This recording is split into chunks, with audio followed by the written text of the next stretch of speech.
Alrighty, we're here, episode number 3 of The Branding Iron. We're here with Erik Lunseth of Pedal.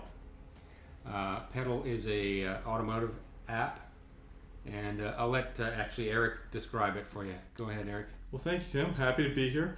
So Pedal is an automotive enthusiast app. We are for everybody and everything in the automotive world. We're a picture and video sharing app, place to discover and search. And we launched about a year ago, and growing every day worldwide, and we're excited about it.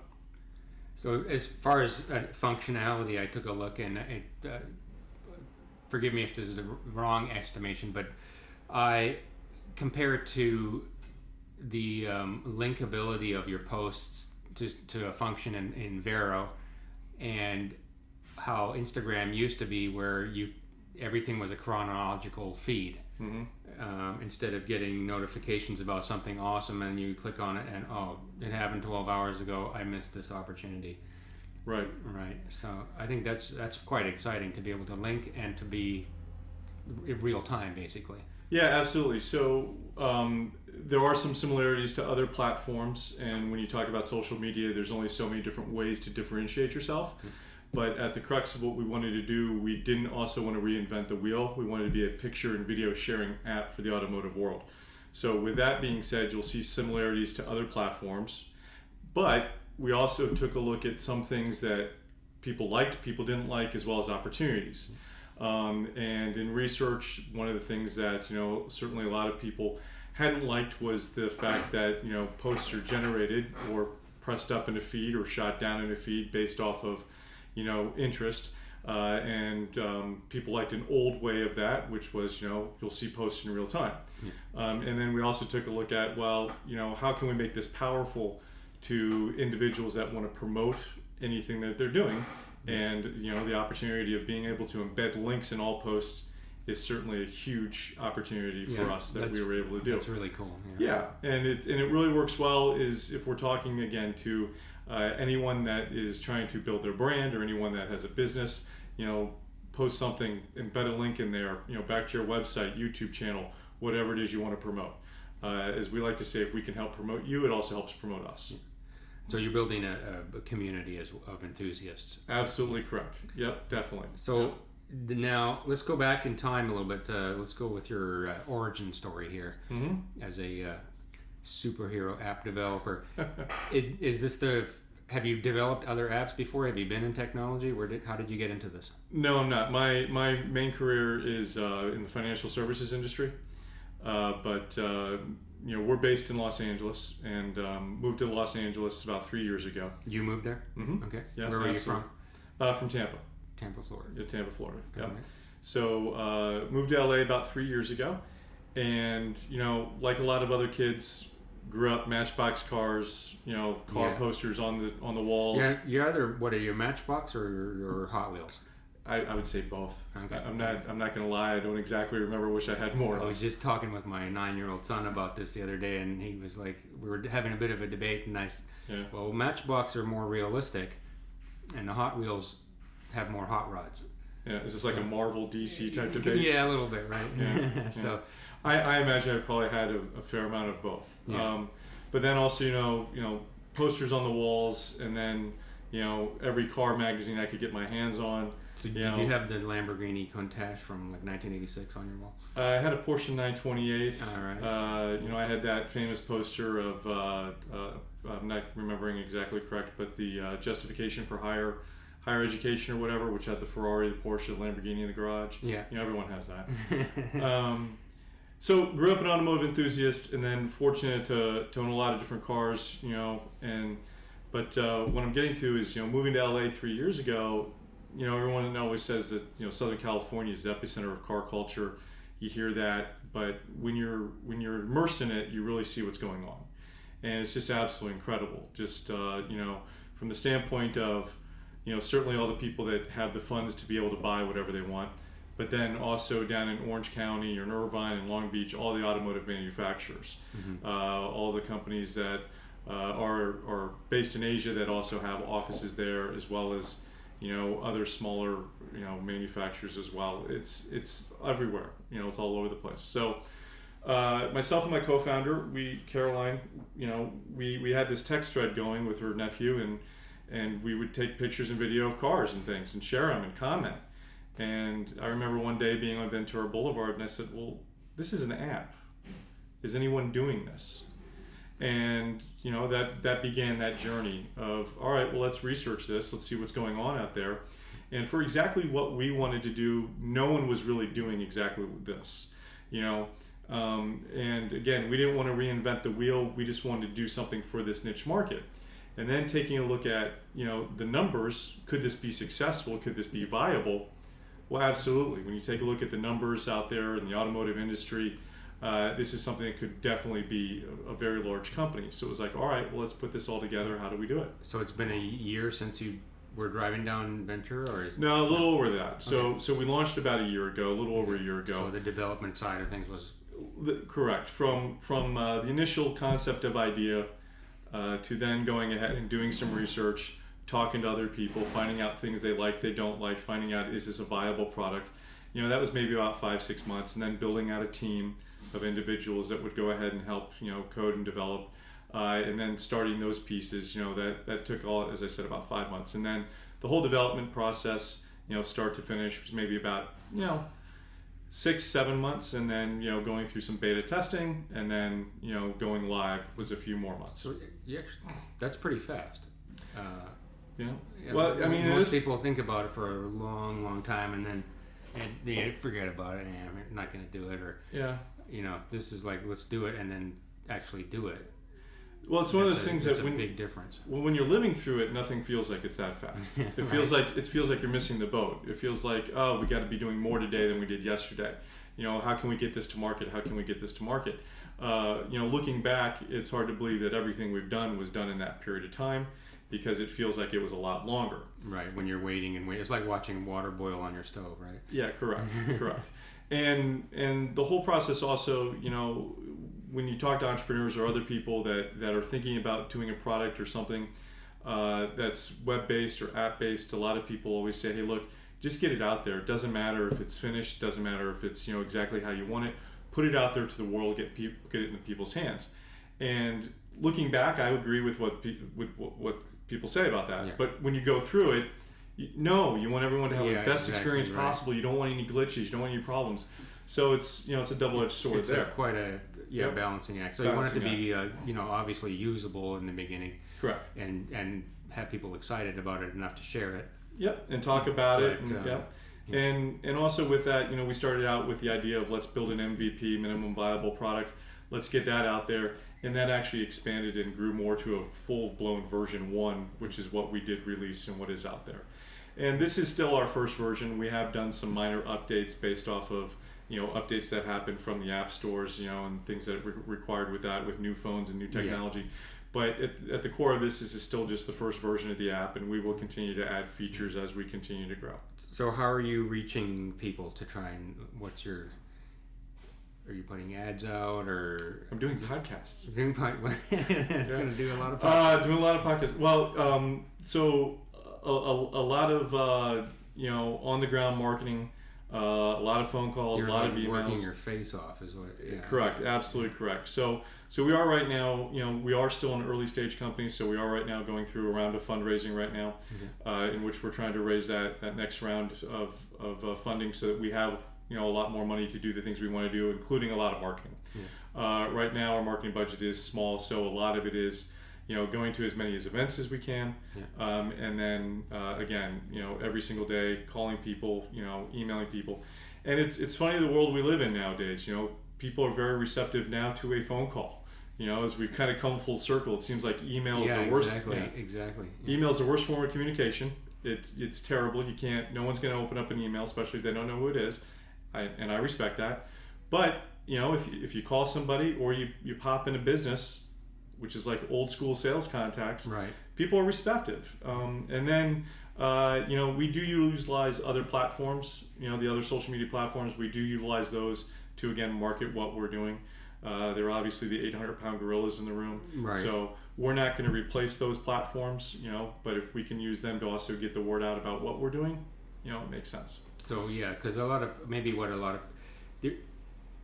a good sort of paradigm for that. I don't know if you've ever heard of Delectable, but it's a wine sharing app. And I think Gary Vaynerchuk had something to do with that. Okay. Where you review, rate, and show pictures of wine. All right. Right? Because not sure why, but I think having different silos, most of these other things are more social, and as you're going through your feed, you get, you get complaints, you get politics, you get personal stuff that you don't care about. And so if you just want cars, or you just want wine, or you just want whatever you want, then you choose that specific app. Yeah, and that's a lot of the other things that's part of my pitch when I talk to people is that, hey, look, a lot of people have good things to say and bad things about social media. You either love it or you hate it for the most part. And I'm a huge fan of it. Yeah, I guess that goes against a lot of what currently is, but I think right. And there's a lot of benefits. Definitely, you can say a lot of great things, of course. But specifically with what we wanted to do, we wanted to take the best parts about social media, but we also wanted to do something that's no drama, no politics. It's cars. Yeah. And when I say cars, we're automotive. So cars, trucks, motorcycles. Yeah. But like anything in the automotive world, it's dominated mostly by cars. Yeah. And that's what we wanted to build. We wanted to be that niche market. And if you take a look at, again, the largest sectors of the economy, there's really only one that makes sense and could support its own social media platform, and that is automotive. People are passionate, people are fanatical. Americans love cars. So American loves cars. It's worldwide. People love cars, and if you take a look at numbers out there, certainly statistics, you can find different things that support this, but roughly about 400 to 500 million automotive enthusiasts worldwide, and they're hyper passionate people. Marketeers are dying to get in front of these people. Still, television, radio, magazine ads are dominated by the automotive industry. Yeah. And it's everything with the automotive industry, from new cars to OEM companies to auto finance to insurance, all that sort of stuff. And it's huge. Yeah. Which again, this played into the part of not only could we do something that would be fun and that we would enjoy as passionate people, and passionate automotive people, but we could do something also that has a huge, economic opportunity out there. So do you release usage numbers at this point, or are you keeping that just because you're still developing it? Well, because we are still growing. We are growing every day. Yeah. We are seeing growth every single day, in downloads every single day. But we don't widely publicize the amount of that, but we are seeing growth every single day, which we're excited about. And that's just through you hustling. That's pretty amazing. Well, through that, but then again, we go to as many events as we can. I'm in town because of what happened last weekend, the Concours in the Hills. Went to that, and then went to some other events. Since I'm still in town, we'll see what's going on this weekend. You were you here? You weren't here for Barrett Jackson, right? Yes, I was. So okay. We were here for all 9 days of Barrett Jackson. Barrett Jackson's on pedal. They're a huge supporter of us, as well as some of the other auction companies are on pedal. So, and those events are great. Did you have a little booth or anything like that? We did not have a booth. Okay. No. With what we do, it makes sense to be. Yeah. Well, it can be, of course, and there's value in that, but also you could help people download the app. That's basically what it would be, right? Yeah, exactly. What to do? Press these buttons. Exactly. Yeah. But Barrett Jackson's phenomenal for us. Monterey Car Week is great. SEMA, the last 2 years, been to SEMA, which is phenomenal. I also some of my team in Florida did Mecum Kissimmee. Which was going on right before Barrett Jackson, so I wasn't personally able to be at both, but had some of our team there. So we try to get to as many events Russo as we can. and Steel, did you try that one? Or? I have been to Russo and Steel, yeah. And then I guess there's all the Detroit Auto Show, the LA Auto Show. That's more industry insider, but again, those people are maybe more influential. Well, yes, right. and the LA Auto Show is a fantastic show, and what they call the press days, which are 3-4 days prior to the LA Auto Show, is called Automobility LA. Yeah. We've been the last 2 years there, which is great, because the auto industry, the players in it, it's very much like a fraternity. You see the same people at the same type of events, the same type of decision makers for those larger brands are there.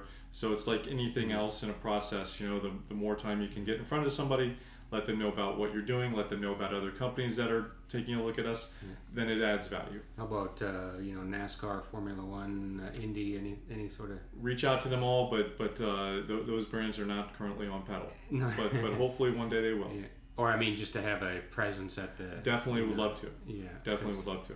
Again, maybe a lot of crossover, but definitely. I would say definitely NASCAR would appeal to the masses and Formula One. I mean, there's nothing larger in the world than Formula One in the world of racing.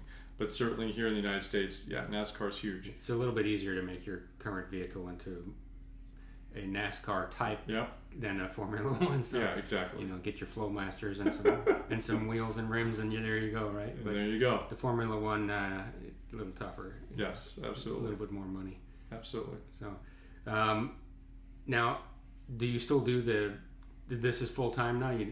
I do this as well as several other things. Yeah. Try to keep your. I guess I don't know how to describe it, but this is a full time side hustle. Yes. Okay. Yep. Definitely. Yep. And trying to grow it into what I know it will be and what it can be. Yeah. Have you done other things in entrepreneurial space before, or this is your first try at it? This is the first try at this. I've been involved in other events, film festivals. Like as a kid, did you sell lemonade or burn CDs or try to? Was that in your nature? No, it really wasn't. Focused on other things. So this kind of breaks the mold for a lot of things. A lot of people like, oh, you have to be born this way, and the idea came to you, and you're a get it done kind of person, and that just happened. Yeah, I mean, inspiration can hit at different times, right? Yeah. And I think it's interesting the time that we live in today, and that has been going on for, I don't know, maybe 5-7 years, if not a little bit longer, it's an interesting time period because anything is possible. Yeah. If you want to do something, you can do it. If you want to have your own show, you can do it. Yeah. There's no gatekeepers anymore. Correct. Yeah. Barriers to entry are at their lowest point today than they ever have been for so much in the world of industry and technology and everything else out there. There are hang-ups that we all get. Oh, I had this idea, but I didn't follow through with it, or I didn't do this because of whatever, money, time, etc. But I think for certain things, if you have a true passion about something, then you do find ways to get things done. And there are definitely a lot of other things I want to do, and I know that What else do you have a hankering for? I'm focused on this at the time. I'll keep a little of those closer to the cuff. Yeah. All right, good. As far as what else do you like to do in life right now? Well, I also do some acting, and so that's a big part of why I'm in Los Angeles. Some acting, producing, and writing. So that's another passion. This is very different from the financial services sort of stuff. Yeah. So, turns out maybe that wasn't exactly the passionate thing to do, but pays the bills, right? Well, I have a lot of passions in life. Okay. So I'm a huge sports fan as well. Who's your teams? Well, I'm still a huge Tampa fan. So the Tampa Bay Buccaneers, the Rays, definitely, the Lightning, which are having a tremendous year. Yeah, I gotta say they got some former Red Wings people down there, right? Stevie Y.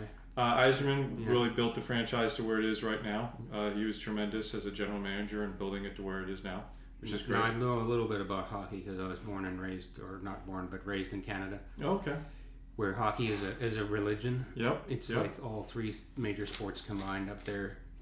And the town I grew up in, we at the time didn't have cable. We had a satellite feed that was then came in on a satellite, and then it was distributed to the town. But the only thing is we had Detroit TV.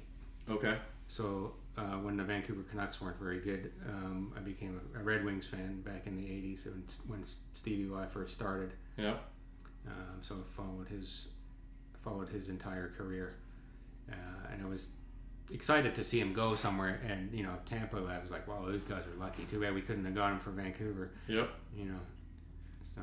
Yeah, Vinik has done a great job in building a really solid team, and certainly we won the cup in the early 2000s. We've been extremely close the last several years. Hopefully they'll get it done this year. It's just a matter of,